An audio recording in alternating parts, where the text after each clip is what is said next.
네, 2026년 병5년의 새 출발 첫 투자 전략은 박병주 매니저의 전략은 어떨지 이 시간에 들어보도록 하겠습니다. 우리의 영업이사 박병주 매니저와 오늘도 함께 해볼게요. 이사님 안녕하세요. 반갑습니다.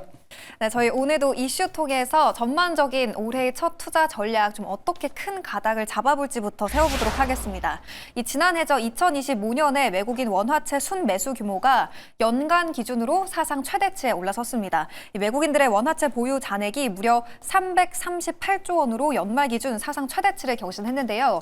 오늘 이사님이 한마디를 원화채 외국인 매수 횡렬 지난해에만 141조 매수 최대치라고 한마디를 가져와 주셨는데 전반적으로 저희 올해 전반적인 큰 투자 전략은 좀 어떻게 세워보는 게 맞을까요?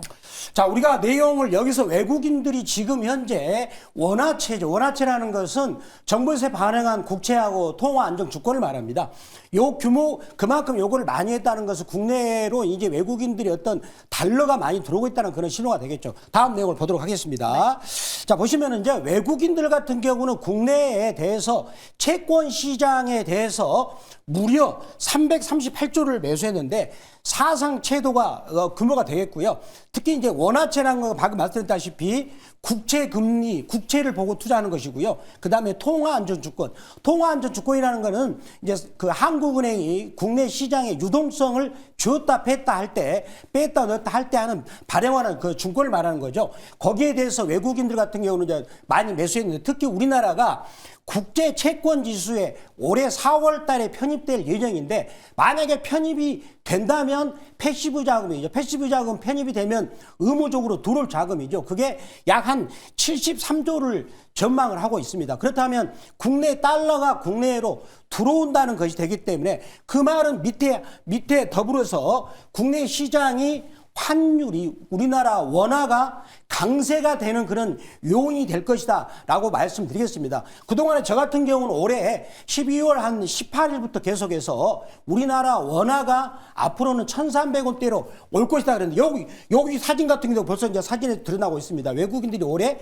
141조를 국내 채권 시장을 매수를 했는데 그렇다면 여기서 우리가 이런 흐름을 본다면 결국은 달러를 어떤 물밑 속에는 달러가 약세를 보이고 우리나라 원화가 강세를 보이는 요인들이 계속 발생하고 있습니다. 이제 올해 같은 경우는 해가 바뀌어가지고 우리나라 원화가 최근에 26년 동안에 평균값이 1,240원입니다. 그러면 그 평균값으로 회귀를 한다라고 놓고 보았을 때 우리나라 원화의 전략은 박병주 매니저는 1,300원대로 오지 않을까. 그렇다면 우리 개인 투자가 이제 서학개미들이 저도 이제 미국 주식 해보니까 환차손 요즘에 많이 나오고 있습니다. 잠이 안 옵니다. 그것 때문에. 따라서 이제는 서학개미들이 동학개미로 변신해가지고 그런 징후들이 현재 지난번에 12월 30일 날 나타났었죠. 그런 부분 와서 그래서 앞으로는 우리 개인 투자가들이 엔비디아를 볼 게 아니라 삼성전자를 보는 그런 시각 변환도 필요할 것이다라고 말씀을 드리도록 하겠습니다.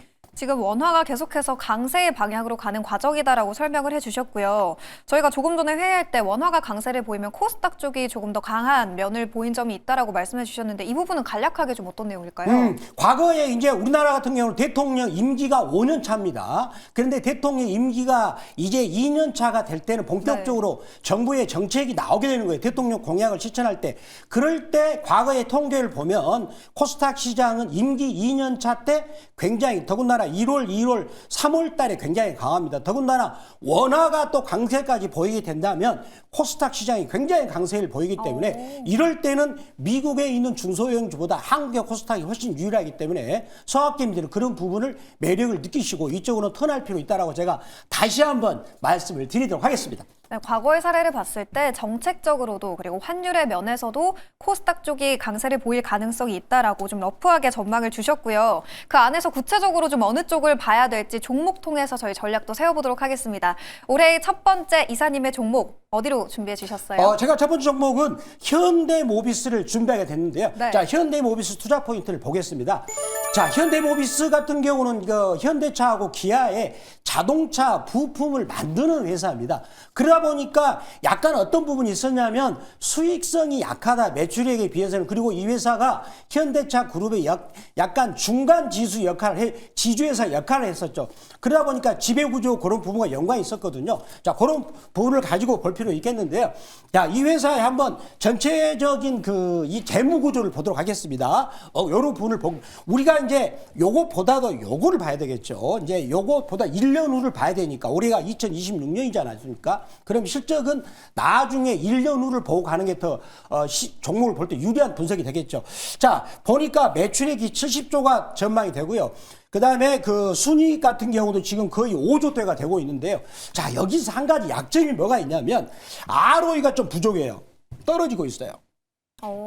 겨우 올라가고 있죠. 네. 9.7%인데 지금 현대차가 ROE가 거의 15% 정도 되는 수준이거든. 기아도 17%, 18%입니다.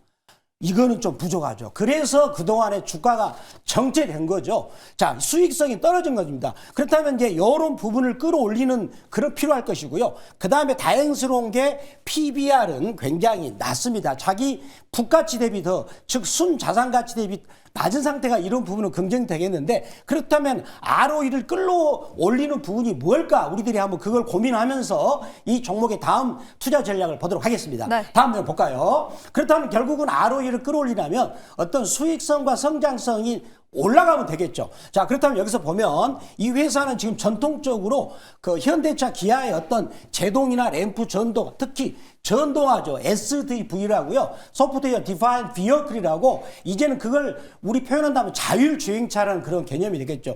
그런 부품을 앞으로 공급한다는 게 됐고요. 그 다음에 여기에서 정말 돈이 많이 남습니다. 자동차 그 AS라는 거지 않습니까? 그 순정 부품을 공급을 하게 되면 마진율이 거의 한 26% 정도 남다릅니다. 요런 그냥 부품들은 굉장히 그 마진이 적지만 여기에서는 굉장히 그 이윤을 많이 남긴다는 그런 부분이 있는 것이죠. 자, 그런데 이 회사가 드디어 이제는 자동차 부품 회사에서 로봇 부품 회사로 변신을 하는 겁니다. 보스턴 다이내믹스 지분도 갖고 있습니다. 그런데 보스턴 다이내믹스의 액추에이터 사업을 진출하는데 회사의 홍보란을 보게 된다. 어떤 멘트가 있냐면 자동차 부품보다 오히려 100배가 많은 앞으로 그 부품을 이제 로봇에서 공급할 수 있다. 이런 멘트를 하고 있습니다. 저는 거기에 주목하고 싶어요. 그렇다면 액추에이터는 이 회사를 그동안에 지금 굉장히 그 성장성이 정체됐어. 물론 안정적으로 수익이 나왔지만 성장성이 정체가 되면서 수익성도 정체가 됐는데, 이런 부분들이 이 회사 앞으로 굉장히 성장성 끌어올리는 요인이 되지 않을까라고 말씀을 드리도록 하겠습니다. 네, 이사님이 확실히 이 로봇의 모멘텀을 안고 있는 자동차 부품주 쪽에 관심을 크게 가지고 계시네요. 지난 거리를 저희 현대 오토에버 편입을 했었는데 오늘은 현대 모비스 담아보도록 하겠습니다. 차트는 지금 좀 어떻게 분석해 봐야 될까요? 자, 우리가 차트를 보실 때 개인 투자 같은 경우 이렇게 보면 무섭잖아요. 근데 제가 계속 봤다시피 악어 입속으로 갇히면 안 갑니다. 주가는 빠지지만 추세는 하향이라는 거예요. 여기서는 가다 실패했죠. 자, 그런데 여기 같은 경우는 제대로 악어입이 벌어지고 있기 때문에 돌파를, 여기가 특히 윗꼬리가 깔딱고개입니다. 깔딱고개를 돌파해서는 오히려 주가가 더 위를 향해서 더 가는 그런 탄력을 받는 것이, 요거는 월봉이 될 것이고요. 네. 자, 그 다음에 이제 이번에는 이제 한번 주봉을 보겠습니다. 자, 주봉을 보면은요, 여기서 장대 양봉이 나오면서 거래가 터지면서, 그 다음에 요 자리는 제가 보는 누르는 눌림목 자리입니다. 눌림목 자리에서 이제 오늘 만약에 여기 고점을, 여기를 돌파하게, 여기를 악어입을 안착하게 된다면 본격적으로 달려가는 그런 그림으로 보인다라고 말씀을 드리도록 하겠습니다. 네, 눌림목에 매수를 해보자라는 의견이었고요. 가격 전략 어떻게 세워볼까요? 자, 매수가 범위는 37만 3천 원 혹은 시가 매수 말씀드리겠고요. 자, 1차 목표가는 40만 원, 그리고 2차 목표가는 15% 이익권이 43만 원, 손절가는 30만 원 말씀드리도록 하겠습니다. 네, 조금 전 이사님이 설명을 해주실 때 자율주행 쪽에 대해서 언급을 했었는데 저희가 관련해서 12월 26일 지난주 이번 주네요. SOS랩을 편입을 했었죠. 1차 목표가 13,550원 그리고 2차 14,500원까지 바로 달성을 했고요. 수익률은 16.1%를 기록하고 있습니다.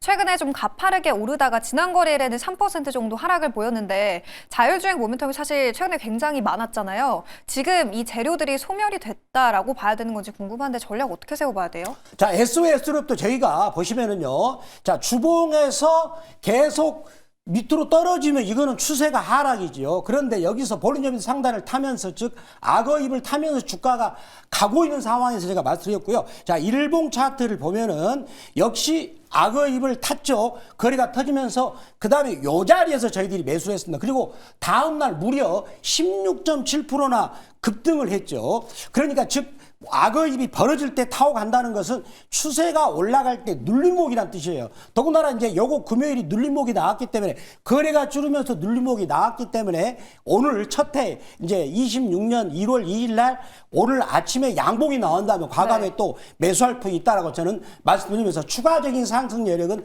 많이 남아 있다. 이렇게 강조드립니다. 3차 목표가는 얼마로 설정해야 돼요? 3차 목표가는 제가 16,500원 말씀드리도록 하겠습니다. 네, 저희가 2차까지 이미 달성을 했기 때문에 다음 목표가 16,500원까지 상향 조정해 보겠습니다. 다음 종목 바로 이어서 들어보도록 할게요. 두 번째 반도체 쪽에서 가져와 주셨네요. 바로 제주반도체가 되겠습니다. 제주반도체. 자, 이 종목의 투자 포인트를 보도록 하겠습니다.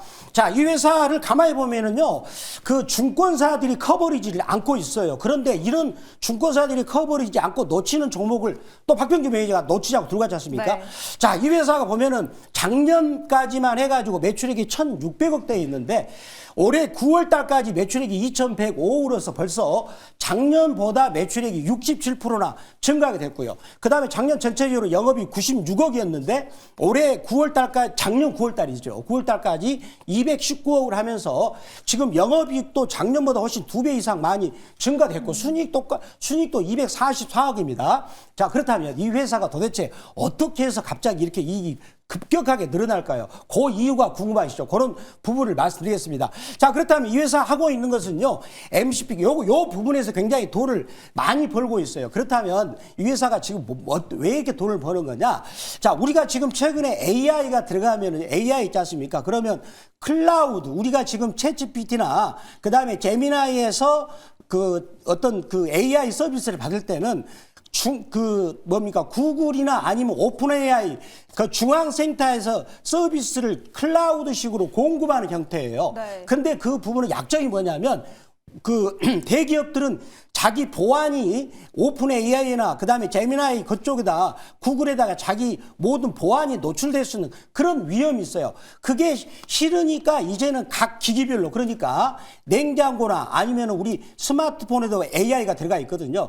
각 전자기기마다 AI 기능이 따로 있는 거 이거를 우리가 뭐라 부르냐면 온 디바이스 AI라고 부릅니다. 그런데 제주반도체는 바로 온 디바이스 AI 반도체에 들어가는 부분에 특화가 되는 거죠. 그러니까 우리가 그 챗GPT 쓰는 그 거기에 들어갈 때는 그 뭡니까 HBM이라는 DRAM이 들어가는 거죠. 그렇지만 제주반도체는 이제 온 디바이스 AI에 들어가는 그 반도체는 LPDDR이라고 LP가 무슨 얘기입니까? 로우 파워죠. 즉 전력이 적게 들어가고 열이 덜 발생하는 반도체를 말하는 겁니다. 네. 근데 제주반도체는 LPDDR5를 전문적으로 생산하는 업체인데 최근에는 우리가 냉장고나 아니면 세탁기에도 AI 기능이 들어갑니다. 그리고 스마트폰도 AI가 들어가죠.